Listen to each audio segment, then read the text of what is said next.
My Lord and my God, I firmly believe that you are here, that you see me, that you hear me. I adore you with profound reverence. I ask your pardon for my sins and the grace to make this time of prayer fruitful. My Immaculate Mother, Saint Joseph, my Father and Lord, my guardian angel, intercede for me. When I was a kid, one of the classic stories that I grew up reading and listening to, as is also the case with many generations, was a story of the three little pigs. They lived in three different houses.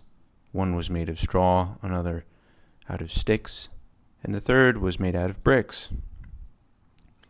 And the big bad wolf comes and blows down the first two houses, eats those pigs for dinner. He's hungry for a third pig, but is unable to blow down the third house because it's made out of bricks. It's very solid. And there are many versions of this story. One of these was a book that my aunt had and would read to us. That looking it up on Wikipedia, it came out in 1989, and it's entitled "The True Story of the Three Little Pigs," and it's written by the wolf. He writes it from prison. And his argument is that the original story of the Three Little Pigs is actually fake news. Now, I don't think he calls it fake news in 1989, but that's essentially what he's saying. And so he offers what he claims to be the true story. And it turns out that the wolf is actually a really nice guy. And he's such a nice guy that he was baking a cake for, I believe it was his mother's birthday.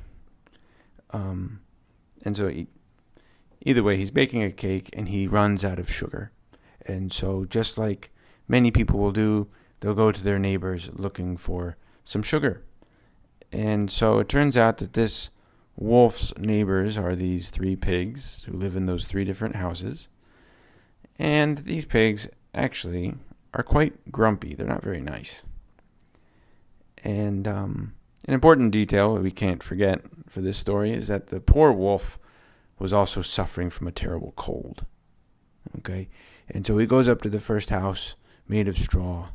And as he's about to knock on the door, all of a sudden, he sneezes this massive sneeze that just blows down the straw house and sends the pig flying, And the pig, unfortunately, does not survive the fall. And the wolf, seeing a perfectly good ham sitting there in the midst of all this straw, well, he decides to eat it. And the same thing happens when he gets to the second house made of sticks. Another terrible sneeze, and then he ends up eating that pig too. Of course, he gets to the house of bricks. That house does not fall, and but the poor innocent wolf is caught, is arrested by the police, and sent to prison.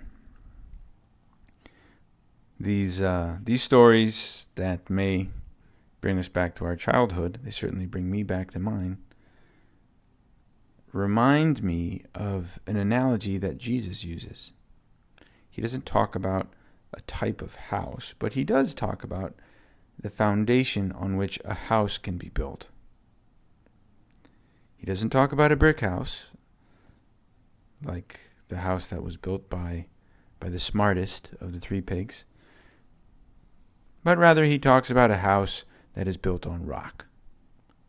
And that house, with its rock foundation, a solid foundation, is able to withstand rains and floods. And I'd say even the big bad wolf, whether innocently sneezing or whether blowing the house down. That house built on solid foundation of rock would certainly withstand that. Jesus, in this time of prayer, we want to reflect and to examine ourselves on how you are or are not the foundation of my life. Like my entire life, not just from time to time. Jesus, you tell us, and this is written in the Gospel of St. Luke, I will show you what someone is like who comes to me, listens to my words, and acts on them. That one is like a man building a house who dug deeply and laid the foundation on rock. When the flood came, the river burst against that house, but could not shake it because it had been well built. What does a foundation like that look like in our lives? What's it supposed to look like? Or what does the opposite look like? Because Jesus does talk about a house that's built on no foundation at all, or is built on sand. And a house that's built on sand is not going to withstand the floods. It's hard when the floods come. And in life, the floods do come. Whether it's the flood of COVID, okay, that has come and has turned one's life upside down in many ways, and for some people has even ended their life. There can also be literal floods in life, that could blow one, or that could just take one's house. There could be other types of floods related or unrelated to COVID throughout our lives. What does that foundation, as Jesus talks about, represent? Foundation, whether it be on rock or on sand, what does it represent? The foundation is, I think, we could say it's my reason for living, or my life principles that I try to live by, my goal. So if my life principles or source of happiness is in comfort or wealth or popularity or prestige or self-satisfaction or a sense of earthly accomplishment, well, when something serious comes and shakes that foundation, like a pandemic or like a personal failure or anything else, what happens? How do we handle that? When those difficulties come, how we handle it depends a lot on what my foundation is. And so if my foundation's on sand, well, we're going to get discouraged, and we could even despair. And in that discouragement, we can turn to things that may give us an immediate pleasure or entertainment, but that doesn't not give us any kind of solid foundation. It doesn't give us peace. We could turn to intemperance in food or drink, or in entertainment. We could turn to pornography, or other ways of giving into our sensuality. Now the problem is none of this really works. It may give us a temporary respite, but that respite's going to be very temporary. Here's a quote from one spiritual writer who says, "When you have sought the company of a sensual satisfaction, what loneliness afterwards?" And I think one way or another, we all have that experience. Now, what is it to have a foundation of rock? Well, Jesus tells us, you, Lord, we're trying to have this conversation with you. You tell us that the foundation of rock is to listen to your words and to act upon them. So, do we do that? Do we go to his words every day?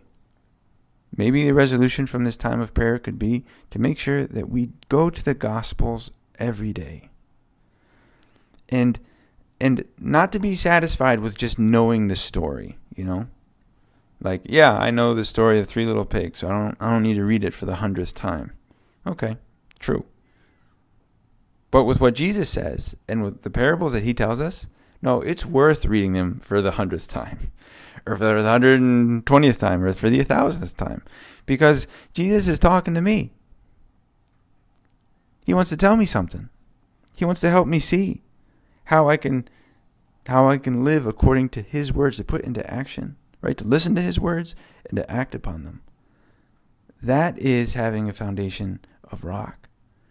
Because when we do that, we will have peace. Because Jesus is our peace. Jesus is the one who gives us meaning to life, or he created us. Right? He is God, and God created us. He knows what's going to make us happy. And actually, that's him. So, in reading and rereading and praying about Jesus' words, the foundation for our life will be built on rock. It will be built on Him. So Jesus, I want that to be the case.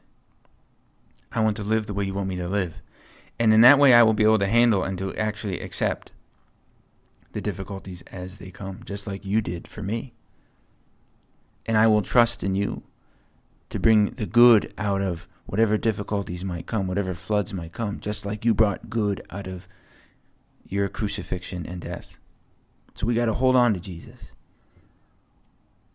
So a great question, a point of examination that we can ask ourselves as we finish this prayer is, when days are really busy, or when I'm really concerned or worried about something, do I still pray? Do I still make time for going to the words of Jesus in the gospel? And if I do, that's a great sign that my house is built on solid rock. I thank you, my God, for the good resolutions, affections, and inspirations that you've communicated to me in this meditation. I ask your help to put them into effect. My Immaculate Mother, Saint Joseph, my Father and Lord, my guardian angel, intercede for me.